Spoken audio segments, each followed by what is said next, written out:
Hello दोस्तों, कैसे हैं आप। आज संध्या यस में आपका स्वागत है। दोस्तों, आज के लेक्चर में हम लोग ब्रह्मांड के बारे में डिस्कशन करेंगे और हम ये जानने का प्रयास करेंगे कि ब्रह्मांड का निर्माण कैसे हुआ है, सूर्य, तारा, ये सब कैसे बने हैं, हम जिस ग्रह पे रहते हैं हमारी पृथ्वी का निर्माण कैसे हुआ है। यानी आज के लेक्चर में हम खगोलीय पिंड के बारे में अध्ययन करेंगे, जिसका मेन केंद्र ब्रह्मांड, आकाशगंगा या गैलेक्सी, सूर्य या तारा और पृथ्वी, इन सब के बारे में हम अवलोकन करने चल रहे हैं। सबसे पहले ब्रह्मांड के निर्माण से संबंधित बहुत सारी थ्योरी है, बहुत सारे टाइप्स हैं, लेकिन इसमें जो सबसे मान्य परिभाषा है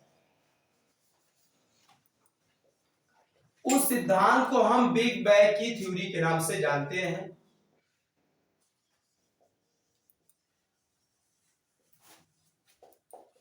बिग बैंग का सिद्धांत जो सबसे मान्य सिद्धांत है, उस सिद्धांत को हम बिग बैंग थ्योरी के नाम से जानते हैं। अब ये बात आता है दोस्तों कि बिग बैंग थ्योरी है क्या। तो इस थ्योरी को सबसे पहले हम ये देखेंगे, इस थ्योरी को डिफाइन किसने किया था। इस सिद्धांत को सर्वप्रथम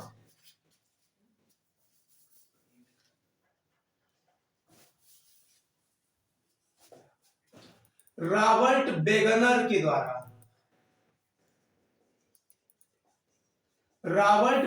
के द्वारा परिभाषित किया गया था और इन्होंने 1967 में इस डिफिनेशन को समझाया था। यह जॉर्ज लेमेथियर की थ्योरी है। इस सिद्धांत को दिया कौन था? जॉर्ज लेमेथियर के द्वारा 1894 से 96 के बीच में यह सिद्धांत दिया गया था, बिग बैंग की थ्योरी। इसको डिफाइन किसने किया? रॉबर्ट वेगनर ने। अच्छा, रॉबर्ट वेगनर ने बिग बैंग की थ्योरी में क्या बताने का प्रयास किया? रॉबर्ट वेगनर का यह समझाना था कि संसार की जितनी भी वस्तुएं हैं, संसार की प्रत्येक वस्तु में कुछ न कुछ मैग्नेटिक पावर होती ही है। संसार की कोई भी वस्तु होगी, सब में मैग्नेटिक पावर होगा, ठीक है। जब सभी में गुरुत्वाकर्षण बल होगा, हमारे में, आप में, यानी संसार की जितनी भी वस्तुएं बनी, चाहे जो हो, चाहे ठोस हो, द्रव हो, गैस हो, प्लाज्मा हो या बोस-आइंस्टाइन हो,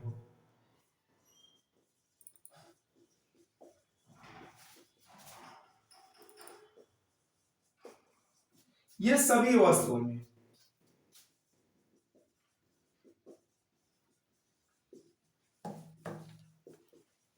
दुनिया की सभी वस्तुओं में कुछ न कुछ, थोड़ा ही सही, सब में ग्रेविटेशनल फोर्स होती, किसी तत्व में ज्यादा होगी, किसी तत्व में कम होगी। जब गुरुत्वाकर्षण के कारण दुनिया की सभी वस्तुएं आपस में इकट्ठा होंगी, ठीक है, यानी एक बड़ा थैले का निर्माण होगा। इस थैले में ठोस भी आ गया, द्रव भी आ गया, गैस भी आ गए, यानी ये पांचों अवस्थाएं आ गई। और जब इस थैले में सभी भर जाएंगी तो एक निश्चित समय के बाद इस थैले में एक प्रक्रिया होगी। क्या प्रक्रिया होगी? इस थैले में ये प्रक्रिया होगी कि चूंकि यहाँ पर गैसें हैं, तो जब गैस है तो इसमें क्या होगा? रिएक्शन होगा एक समय के बाद। अब जब गैस रिएक्शन होगा तो इसमें विस्फोट होगा। अब विस्फोट होगा तो इसके पार्ट अलग होंगे, इसके भाग क्या होंगे? अलग होंगे। और जो इसके भाग अलग होंगे, इसी भाग से ब्रह्मांड का निर्माण हुआ है। अब देखते हैं, पहले ब्रह्मांड बना। ब्रह्मांड के बारे में बताते हैं कि 15 अरब वर्ष पूर्व ब्रह्मांड का निर्माण हुआ है, ठीक है दोस्तों। 15 अरब वर्ष पूर्व ब्रह्मांड का निर्माण हुआ था। अब कहते हैं कि ब्रह्मांड हुआ। अब ब्रह्मांड की क्या खास बात है? ब्रह्मांड की जो पार्ट अलग हुए, इससे क्या बना? इससे बना हमारा आकाश गंगा। क्या बना दोस्तों? आकाश गंगा। आकाश गंगा को हम क्या बोलते हैं? गैलेक्सी। गैलेक्सी को भी हम क्या बोल सकते हैं? गैलेक्सी बोल सकते हैं। इसी को हम क्या कहते हैं? इसी में, और ये जो गैलेक्सी आकाश गंगा जो गैलेक्सी बना, इनकी भी संख्या कोई निश्चित नहीं है, अनिश्चित है, लेकिन आयोग के द्वारा जो माना जाता है वो है 1000 अरब गैलेक्सी। यानी गैलेक्सियों की भी संख्या 1000 अरब है। और इसी गैलेक्सी में एक गैलेक्सी है हमारी जिसका सूर्य पार्ट है, उस गैलेक्सी को हम मंदाकिनी या दुग्ध मेखला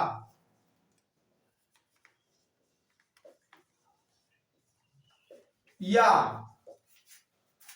मिल्की वे कहते हैं। क्या कहते हैं दोस्तों? मिल्की वे। यानी कहने का मतलब कि ब्रह्मांड में जब बिग बैंग की थ्योरी होगी तो ब्रह्मांड के पार्ट अलग होंगे, और जब ब्रह्मांड के पार्ट अलग होंगे तो ये अलग कब से शुरू हुआ है? ब्रह्मांड का निर्माण 15 अरब वर्ष पूर्व से स्टार्ट हुआ है। तो ब्रह्मांड से जो पार्ट अलग होंगे उसी से क्या बना? आकाश गंगा, गैलेक्सी, मिल्की वे, मंदाकिनी या दुग्ध मेखला। इसमें सब कुछ भी कर सकते हैं, ठीक है। अच्छा भाई, ये सब को एक तो निर्माण नहीं हुआ, बल्कि 1000 अरब गैलेक्सी का निर्माण हुआ। कितना हुआ दोस्तों? 1000। और उसी 1000 अरब गैलेक्सी में एक गैलेक्सी है हमारा जिसे हम मंदाकिनी, दुग्ध मेखला या मिल्की वे के नाम से जानते हैं। अच्छा, इसे हम अपनी गैलेक्सी क्यों कहते हैं दोस्तों? अपनी गैलेक्सी इसलिए कहते हैं क्योंकि हमारा जो अर्थ है वो सूर्य का पार्ट है, और जो हमारा सूर्य है वो इसी मिल्की वे यानी दुग्ध मेखला का पार्ट है। इसलिए हम कहते हैं कि हमारे अर्थ के सबसे नजदीक का आकाशगंगा कौन है? तो हम बोलेंगे दुग्ध मेखला, मिल्की वे या मंदाकिनी। दोस्तों, दूसरा क्वेश्चन ये बनता है, हमारी जो मंदाकिनी है इसके साइज क्या है? साइज से क्वेश्चन बनता है। तो साइज, इसका जो आकार है सर्पिलाकार है दोस्तों। किस आकार का है ये? सर्पिलाकार है। यानी इस मिल्की वे का आकार हमारे सर्पिलाकार है। अगला क्वेश्चन ये बनता है कि हमारी जो आकाश गंगा है, हमारी आकाश गंगा के बाद, अब पृथ्वी से अगर बात करें तो पृथ्वी का आकाश गंगा यानी पृथ्वी के दादाजी डायरेक्टली अगर समझा जाए तो पृथ्वी के अगर सूर्य का निकला है तो सूर्य माने पिताजी, सूर्य निकला है मिल्की वे से यानी दादाजी। तो अगर बात करें इस रिश्ते से भी अगर समझने का प्रयास करें तो पृथ्वी के जो दादाजी है कौन है? मिल्की वे है। तो मिल्की वे के बाद, मिल्की वे तो हमारा सबसे नजदीक का होगा। क्वेश्चन बनता है एग्जाम में कि पृथ्वी के बाद या पृथ्वी के सबसे नजदीक का आकाश गंगा कौन सा है? तो पृथ्वी के सबसे नजदीक का आकाश गंगा या गैलेक्सी या मिल्की वे हमेशा क्या होगी? उसमें हमेशा हमारी यही होगा जिसका पृथ्वी पार्ट है। लेकिन इसके बाद अगर पूछा गया है तो ऑप्शन में है तो उसको हम कहते हैं एंड्रोमेडा। यानी कुल मिला के कहने का मतलब यह है कि पृथ्वी के बाद, पृथ्वी में के पास मंदाकिनी दुग्ध मेखला के बाद सबसे नजदीक का जो आकाश गंगा है उसी को हम एंड्रोमेडा कहते हैं। तो अब यानी कहने का मतलब छोटे वाले दादाजी, ठीक है दोस्तों। अब यहाँ पे हम आकाश गंगा की बात कर रहे हैं। आकाश गंगा की बात क्या होता है? आकाश गंगा में भी सेम फंक्शन बिग बैंग की थ्योरी होगी, इसके भी पार्ट अलग होंगे। तो इससे भी किसका निर्माण होगा?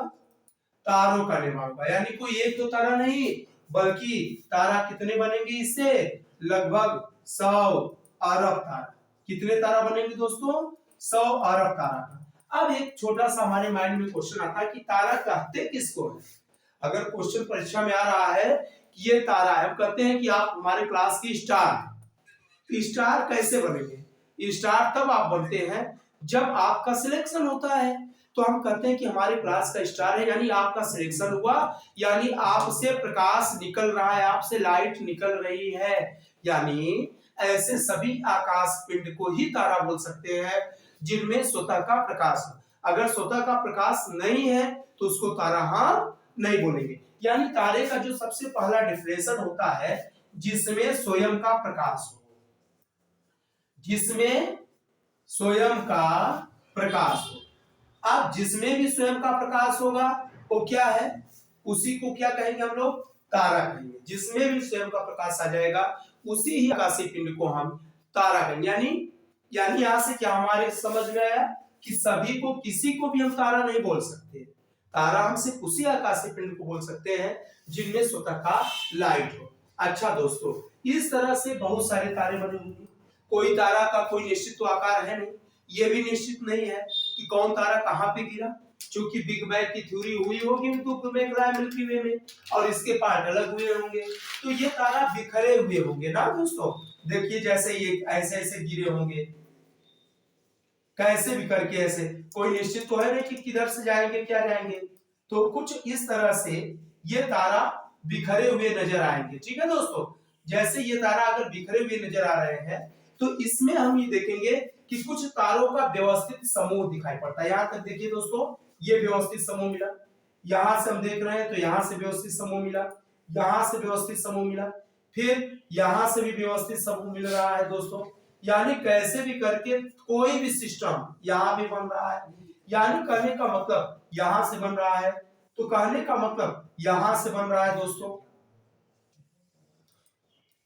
यानी कुल कहने का मतलब यह है कि इस तरह से अगर तारों का व्यवस्थित समूह बन जाता है, तारों का क्या बन जाए दोस्तों, व्यवस्थित समूह।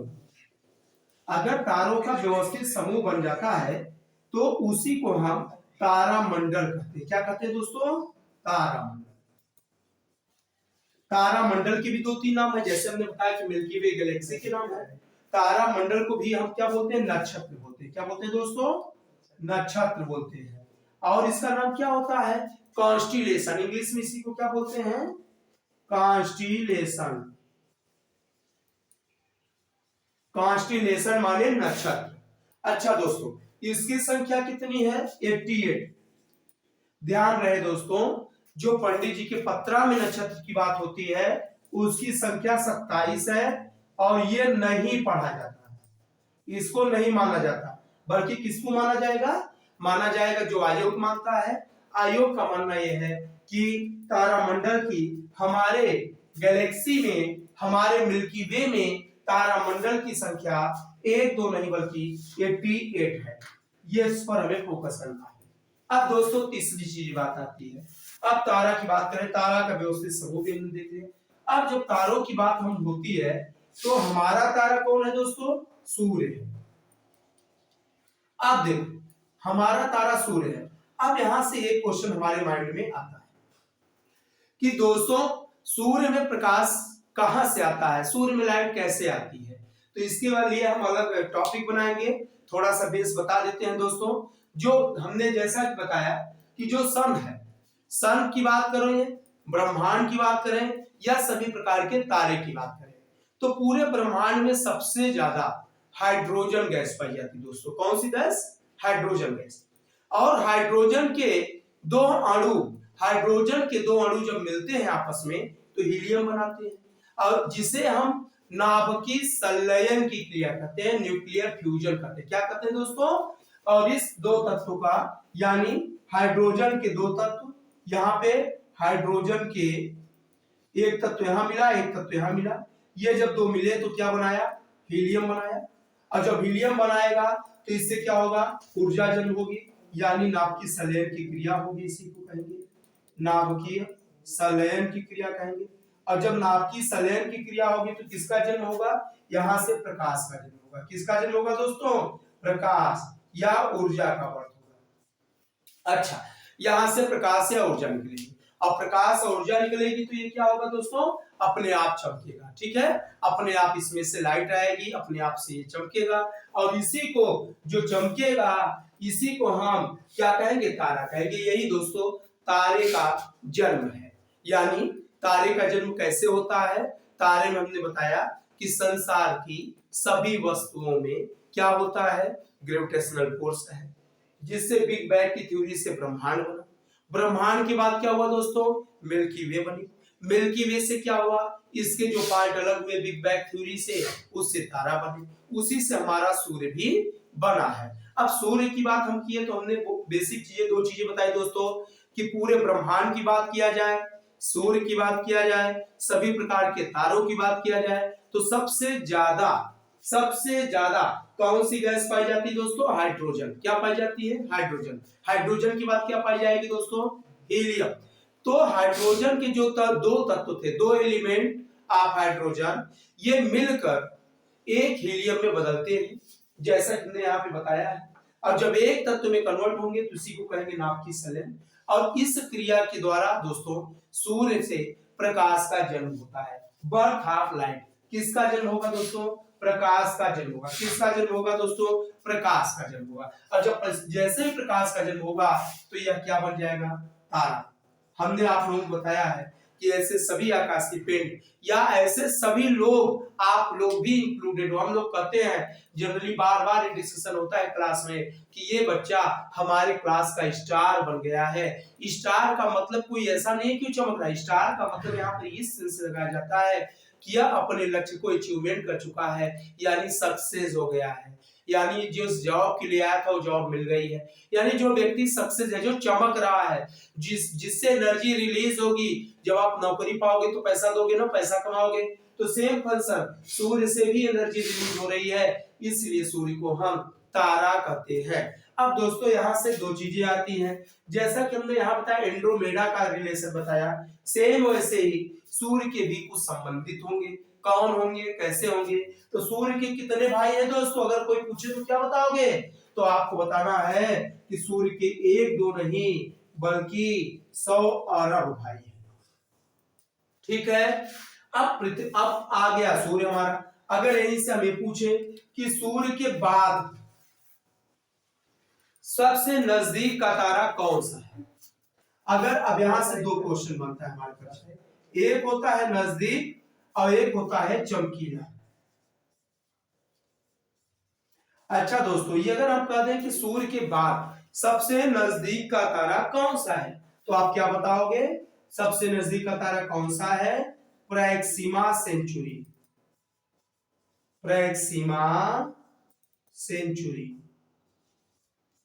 ये दोस्तों सूर्य के सबसे नजदीक का तारा है प्रैक्सिमा सेंचुरी। जबकि अगर हम ये कह दें कि सूर्य के बाद या सबसे चमकीला कौन सा तारा है, तो आप बताओगे अल्फा ओरिओनिस।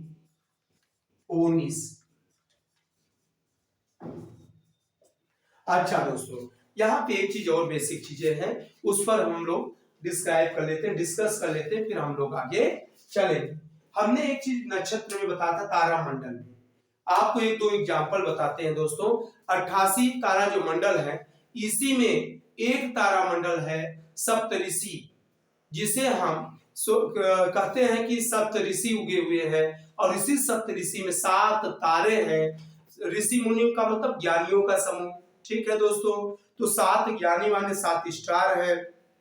इसी स्टार में उत्तर की तरफ ध्रुव तारा होता है, यानी इसी में ध्रुव तारा, सप्तऋषि तारे में कौन सा तारा एक है? सप्तऋषि तारे में एक तारा है जिसे हम ध्रुव तारा कहते हैं, पोलर स्टार कहते हैं दोस्तों। और जो ध्रुव तारा होता है ये किस साइड में उगता है दोस्तों? ये उत्तर साइड में उगता है। और ध्रुव तारा से हमें जब अंधेरा होता था पहले, यानी जब इतना ज्यादा लाइट की व्यवस्था नहीं होती थी, टाइम जोन्स नहीं होते थे, ऐसी परिस्थिति में हम कहां से अध्ययन करते थे? इस ध्रुव तारा यानी जो नॉर्थ साइड में जो उगता था, इसके थ्रू हम एनालिसिस कर लेते थे कि इस समय क्या सिचुएशन चल रही है दोस्तों। तो इस तरह से हम समझ जाते थे कि इसके उत्तर में अगर सुकवा होते थे, या हम कहते हैं कि पोलर स्टार ध्रुव तारा हुआ है, तो इससे डायरेक्शन का पता हो जाता था, टाइम का पता हो जाता था कि जनरली भोर में होता था या अंधेरी रात में भी हुआ है, तो हमें पता हो जाएगा कि उत्तर इस डायरेक्शन में है, तो हमें किस तरह जाना है, और हम अपने टारगेट पर पहुंच जाते थे दोस्तों। अब यहाँ पर हम लोग देख लिए हैं कि किस तरह से मिल्की वे की थ्योरी बनती है, किस तरह से ब्रह्मांड बना। अब हम अगले लेक्चर में जस्ट आपको ये बताने का प्रयास करेंगे कि सन कैसे निर्माण हुआ है। दोस्तों, अगर आपको हमारा चैनल अच्छा लगेगा, आप लोगों के पॉइंट टू एग्जामिनेशन दोस्तों जितने भी क्वेश्चन आते हैं, जिस तरह से परीक्षा में आता है, हम उसी के अकॉर्डिंग क्वेश्चन को सॉल्व करने का और समझाने का नितांत प्रयास करते रहेंगे, जैसा कि आगे भी किए हैं। तो अगर आपको दोस्तों हमारा चैनल अच्छा लगेगा तो आप लाइक करें, सब्सक्राइब करें और शेयर भी करने न भूलें, जिससे कि आपके साथ साथ कुछ और भी लोगों को बेनिफिट मिले। ठीक है, थैंक यू दोस्तों।